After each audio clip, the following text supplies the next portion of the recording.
Now, Executive Suite with WPRI.com reporter Ted Nesi.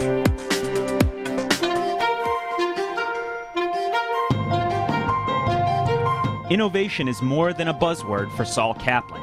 He pushed Rhode Island to embrace a new knowledge economy as head of the Economic Development Corporation, and now leads the Business Innovation Factory, a research and development hub in Providence. More than 3 years after leaving the EDC, Kaplan is out with a new book, and his former employer is in turmoil thanks to 38 Studios.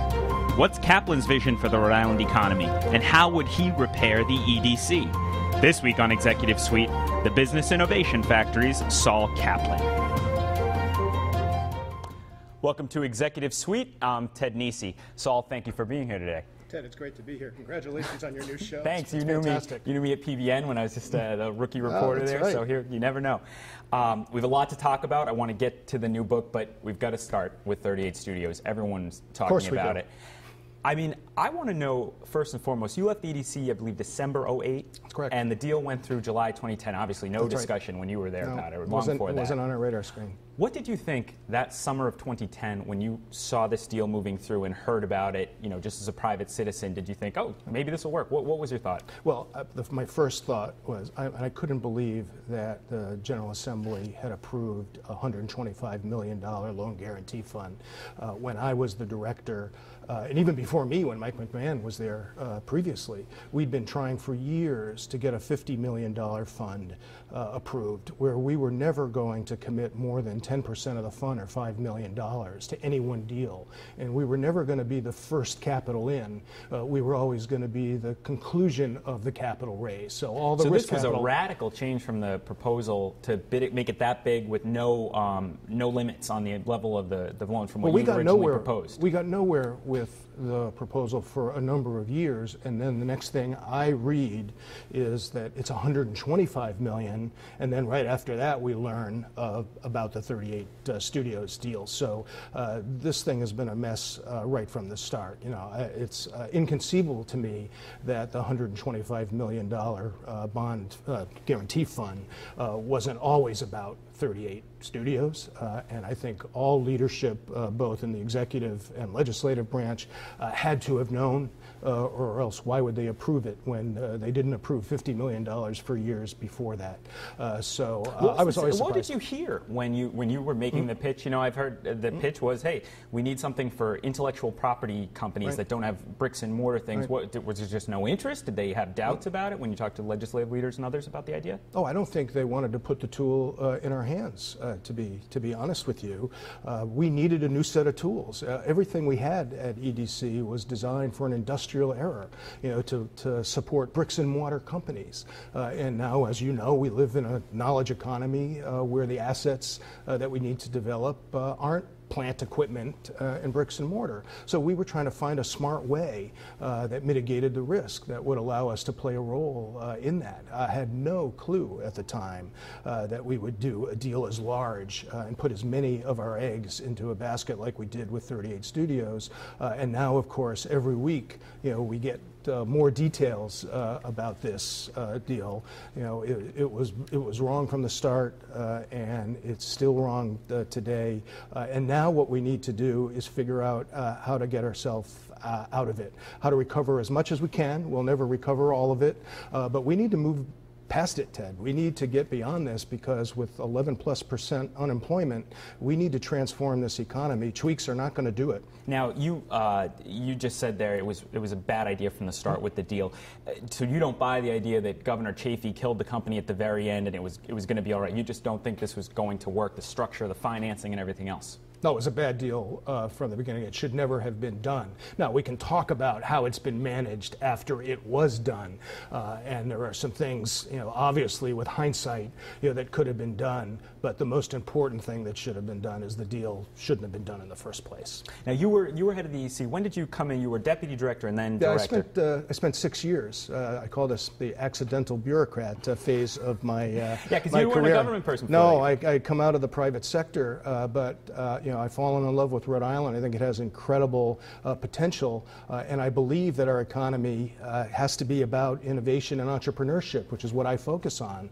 And I spent 6 years, 3+ as the #2 guy there, where I led the development and strategy effort. And then when Mike McMahon went back to Wall Street, the governor asked me to join his cabinet and become the director. I loved my time in state government. I think we have such potential here in the state, but we're going to have to be bolder if we're going to transform this economy. Wasn't that the whole idea here, though? A bold $75 million bet on a game company in a new industry? Yeah, but that's not what I mean by bold. What I mean by bold is a bold vision for the kind of economy we need to create, and then getting both the public and private sector rallied around that and aligning our programs and our investments to that. The government should play a leadership and a catalyst role. It should set the direction. It should put together a set of programs that can catalyze the private sector to act in a way that's going to improve our economy. Making one bet for $75 million in a risky venture, is not my idea of being bold. I remember you were taken to the woodshed at a legislative hearing during your tenure once the economy started to slip off the rails here. And there does seem to be this thing on Smith Hill sometimes with blaming the EDC for the entire economy. Did you feel put upon at the EDC? Like there was always, you were being put at cross currents? Or what was the feeling inside EDC and as head of the EDC? Well, first of all, I loved my time at EDC. I think we were trying to change the conversation, and I could see the beginnings of that, and we were making a real difference. And I'm proud of some of the programs that we put in place while I was at EDC. But EDC bashing is a state sport here. There's no question about that. And we're going to have to do better if we're going to put in place a platform to change this economy, no question. Do you think there's now a group has been convened by Governor Chafee, led by John Simmons of RIPEC, to examine the EDC, look at its structure, look top to bottom?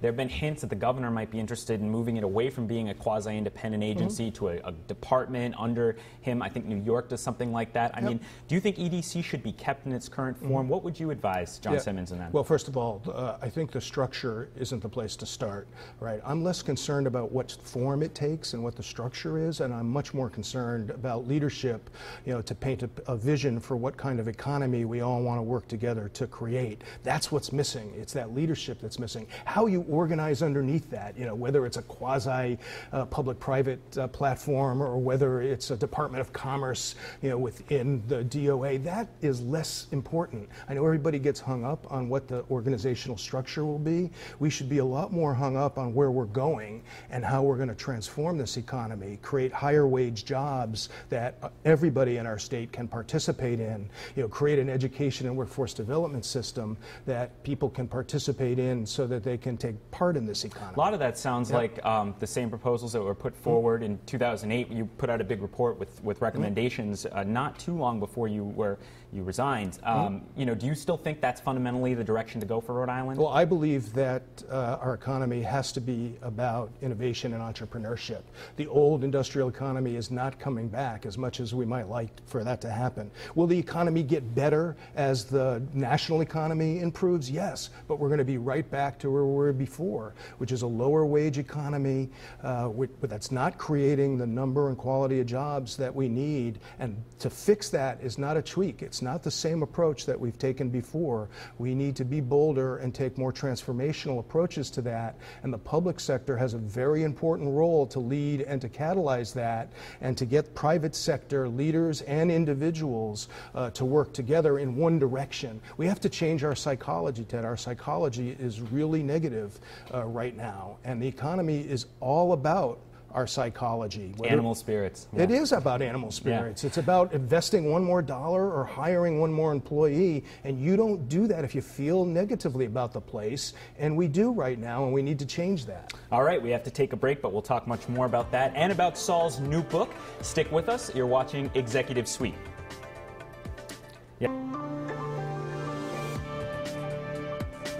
Welcome back to Executive Suite. I'm Ted Nesi. My guest this week is Saul Kaplan, former Executive Director of the Rhode Island Economic Development Corporation and now head of the Business Innovation Factory, and also author of a new book, The Business Model Innovation Factory. A little bit different there with the title, but we're close. And it's fascinating, and it will be familiar to people familiar with sort of what you think about the economy and where businesses need to go. You think there's not enough space being made by business leaders in their organizations to experiment, to think about where things are going. Give me the basic thesis of the book. Well, the technical term I use is we don't try enough stuff. We really don't. We need to try more stuff. We need to get more comfortable with experimenting, with taking ideas, off of the whiteboard and get them onto the real world ground to see what works, right? We can't plan our way there. We have to experiment and try our way there. But we've built a culture that doesn't really reward people for experimenting and trying and failing, right? So what do? We do the safe stuff. Right? We don't do the bolder, more experimental stuff. I believe the 21st century is all about reinventing ourselves as individuals, our organizations, whether they're for-profit companies or government agencies or schools. All organizations need to learn how to reinvent themselves, or even our community. We're talking about Rhode Island, and I believe Rhode Island needs to reinvent itself. Now, you must sometimes run into skeptics who say, oh, buzzword, you sound like a Dilbert cartoon, so you got the synergy, and we've got innovation, we've got this. I mean, but I know you really believe this in your heart. I mean, how do you make it practical to someone who maybe is running a business at home and saying, oh, I don't have time for all this, I'm just trying to make payroll? Well, the good news is that it's the innovator's day, because during really tough economic times, people want to hear new, fresh thinking and new ideas. So people that are focused on innovation get a hearing today, whereas they didn't before. The bad news is you're absolutely right. We've turned it into a buzzword, right? Everybody's an innovator, everything's an innovation, and of course, when that happens, no one is and nothing is. We have to get below the buzzwords. What I do in the book, The Business Model Innovation Factory, is I lay out the case for reinventing ourselves, why that's important in the 21st century, but then I lay out some very specific principles that I've seen in innovators and organizations that want to reinvent themselves, and a very detailed roadmap of how you do it. How do we go from tweaks to transformation? How do we carve out the space where we can be more experimental, where we can intentionally iterate or try new things so that we can reinvent ourselves? Rhode Island is perfectly positioned for this. We can turn our size into a real strategic weapon. I've always said it's our red ruby slippers. Why is it that we're not taking advantage of our size to reinvent healthcare, to reinvent education, so that everyone else in the country and the world is looking at us? Right, is watching us build and implement these new solutions, and then that's how the economy is going to get stronger, because companies here are going to get more competitive, and we're going to get investment in companies that are going to want to be here because it's a unique place where you can innovate and try new ideas. Now, a favorite example of mine that you have in here right at the top of the book, Blockbuster Netflix. Yep. Tell that story, how you view that. Well, I use the example of Blockbuster Netflix as the example of why you have to reinvent yourself. Think about it, right? Blockbusters was huge. I mean, in Rhode Island, it's always where it used to be, where something used to be. So I used to go to the Blockbusters on North Main Street, and every Rhode Islander can say where they went. At the peak, they had 5,000 stores, right? That's where we went to get our movies so that we could watch them at home. What happened when DVD technology came out? What did Blockbusters do? It does what every organization does. It put it right on the shelf next to the video cassettes and said, come to our store and now you can get a DVD. Why is it that they didn't experiment with entirely new ways to get access to movies? Along comes Netflix. Netflix got founded by a guy by the name of Reed Hastings, who got pissed off because he didn't want to pay the late fees at Blockbusters, and said, I can mail these DVDs to you at home, right? That's not rocket science. Right. Like, maybe we'll mail these DVDs. Took the idea early on to Blockbusters, and what did Blockbusters do? Said, you're a gnat, you're a small niche, go away, you're never going to amount to anything. And of course, Netflix, became huge. Blockbusters went bankrupt.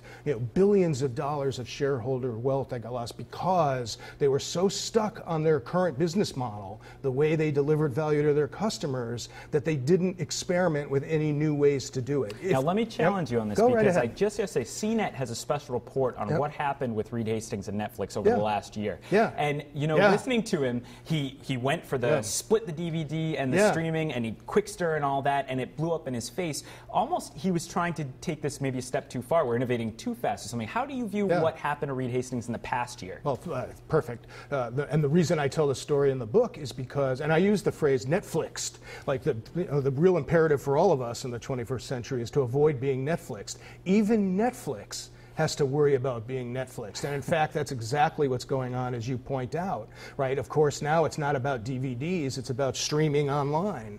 And I think they waited too long to experiment with new approaches of getting at streaming. By Wall Street or by customers. When he finally got on to experimenting with it, there was enormous backlash, and the way they organized around it was strange. And the movie is not done yet to see what's going to happen with Netflix at all. But so the lesson I take away from that is every organization has to be worried about being Netflixed, even Netflix. So the job is never done. You have to always experiment with new ways to deliver value. We have to always be thinking about how we're going to reinvent ourselves. None of us end up doing exactly what we thought we were going to do, when we were in school. None of us do. Yet, when do they teach us how to reinvent ourselves? When in our education process do we learn the confidence and the ability to experiment with new things that we can do, new things our organizations can do to change the way we deliver value or solve problems? I mentioned you run the Business Innovation Factory nonprofit in Providence. Sometimes I struggle to describe it. I've called it almost a mix of a think tank and an R&D lab. How do you describe it to people? It's a real-world laboratory to get ideas, off of the whiteboard and onto the ground. How do we experiment with new and better ways to deliver value? So if you're an organization, how do you do R&D for new business models? If you're a community, how do you do R&D for better ways to deliver value to citizens and the consumers that live, within your country? Why is it that we don't do R&D why don't hospitals do R&D for new hospital systems? Why is it that schools don't do R&D for better schools and better school systems? We have to learn how to try more stuff, and we know that tweaks of the current approach is not good enough. We're not going to fix Rhode Island's economy by tweaking or playing at the margin. The report that came out this week that said we were number 50, as a place to do business. I mean, do you think we're going to get off the bottom of that list by small incremental change? I mean, what are we going to do, go to 49 or 48? We need to transform the way we do business here in Rhode Island. We need to learn how to create a business model innovation factory to try new approaches while we're still pedaling the bicycle of the current approach. You have to do both in the 21st century. All right, we have to take another break. We're going to talk more about that CNBC report Saul mentioned right after. Stick with us. You're watching Executive Suite. Welcome back to Executive Suite. Our guest, Saul Kaplan, former head of the EDC, and he runs the Business Innovation Factory. Saul, you mentioned it in the last segment, but CNBC report this week, we're number 50, dead last for business in Rhode Island. What do you make of that kind of report? Well, it's been going on for some time. I mean, we've been living at the bottom of a lot of these lists. You would think that would be the wake-up call, for us to try a different way, that the way we've been doing it isn't working. Let's do it a different way. Let's try. Let's experiment. And I'm not sure I hear it. I still see a lot of finger pointing and a lot of negativity, and we have to learn how to get that behind us. I'm wondering, these rankings have become almost a partisan thing where I see people on the left side saying, who cares what the CNBC says, they're just trying to make us, cut social services, and conservatives saying, see, this is what we mean, cut taxes and regulations. How big a deal do you see the taxes and regulations piece of holding Rhode Island back? Yeah, well, first of all, I was going to say a pox on both of their houses, and when it comes to innovation and entrepreneurship, I'm not sure either party, does anywhere near a sufficient job of articulating how we're going to create the future economy. All right, we're still bogged down in a lot of these things. I do think business climate is important, right? And we need to create a far more favorable business climate here in Rhode Island. What do you think of concretely with that? Regulations, taxes, access to labor and talent that we need, the ability to get at land when it's important to build something new. Land, labor, and capital were the original ones, and regulation, kind of comes on top of that. We need a better business climate, and that'll help move us slightly up, on that list. The problem is just having a good business climate is necessary but not sufficient. You still have to have a compelling argument for what kind of economy you're going to be and how you're going to differentiate yourself. And Rhode Island hasn't figured that out, right? There's no clarity, there's no leadership, there's no uniformity about the way we talk about what our future economy can be and should be. It's what I was trying to do in bringing the innovation and entrepreneurship discussion more to the forefront. I believe it should be central to our conversation. If Governor Chafee came to you and said, Saul, we have a lot going on, I need to give a specific task to focus on first and foremost as sort of trying to improve the economy and around, what's the top of mind thing to you? Well, obviously, we need to get to EDC or whatever form that's going to take, back into the game. The governor. So EDC matters. EDC or a platform to implement economic policy is really important. But let's start with the policy. What is our vision for the future of Rhode Island's economy, right? What kind of economy do we want,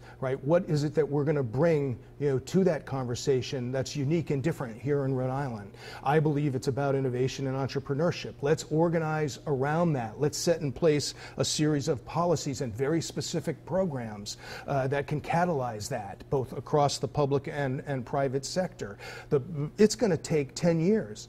I mean, Rhode Islanders don't want to hear this, right? They want the quick fix. How are we going to turn this around this year? And can you blame them with 11% unemployment? But there is no quick fix. There is no quick fix. The unemployment rate will improve slightly, as the national economy starts to improve. But this narrative that we're the first in and the last out of every recession. You always hear that's just baked in the cake for Rhode Island. Yeah, it's almost as if Rhode Islanders have bought into this narrative, first in and last out. I don't buy into that. I mean, I would hope more Rhode Islanders wouldn't buy into that narrative. Let's create a new narrative. It doesn't have to be that way. But what Rhode Islanders don't want to hear is that whatever set of policies you put in place, it's going to take 10 years. You don't transform an economy, in 1, 2, or 3 years. It just doesn't happen. You want to transform this economy, you need one set of policies that are bought into, that the public and private sector can rally around, and it needs to be in place over a 10-year period across administrations, right? And that's something we have not been able to pull together. But if we want to really change this economy, that's what it's going to take. Where do you see room for optimism around? What makes you optimistic? What makes you stay here? Well, I'm incredibly optimistic about the future. I'm optimistic about Rhode Island. I love living here. This is an incredible place. It's quirky, no question about that, but it's a great place to live. It's interesting. It is so diverse. There's incredible talent, in this state. It's just too fragmented and too siloed. We're not taking advantage of our size, right? Our size is really our strategic weapon, and we haven't figured out how to play it. We've been living on the negative edge of that sword. We need to climb up onto the positive edge of the sword that is our size, which can give us an advantage in the innovation and entrepreneurship front. I'm also incredibly optimistic as I watch my children. About 10 seconds left, quick. My children and the millennial generation give me great cause for optimism. This generation gets welcome. it. You are welcome. But this generation gets it. That's all the time we have for this week. I want to thank my guest, Saul Kaplan. His new book is The Business Model Innovation Factory, and it's on sale now. Perhaps you'd still be able to buy it at Borders if the executives there had read it, right? If you missed any of the show, you can catch it on our website, WPRI.com. Thanks for watching here on MyRI TV. See you next week on Executive Suite.